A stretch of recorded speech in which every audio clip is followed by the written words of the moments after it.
Hi friends, masala puri எப்படி செய்கிறதுன்னு பார்க்கலாம்.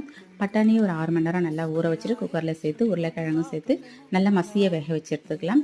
ஒரு மிக்ஸி ஜாரில் கொத்தமல்லி, புதினா, தக்காளி சேர்த்து நல்லா விழுத அரைச்சி எடுத்துக்கலாம்.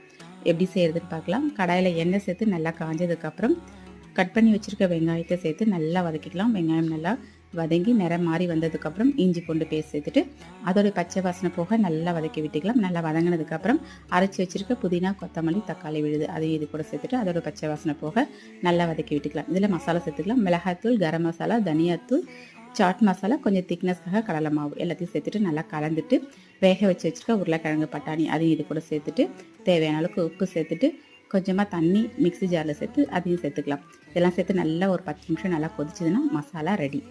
எப்படி செய்யறதுன்னு பார்க்கலாம். ஒரு பவுலில் பொரிச்சு வச்சுருக்க பூரியை சேர்த்துக்கலாம். எடுத்து வச்சுருக்க மசாலாவும் சேர்த்துக்கலாம். மேலே கொஞ்சமாக வெங்காயம், கொத்தமல்லி, ஓமப்பொடி சேர்த்துட்டோன்னா சூப்பரான மசாலா பூரி ரெடி.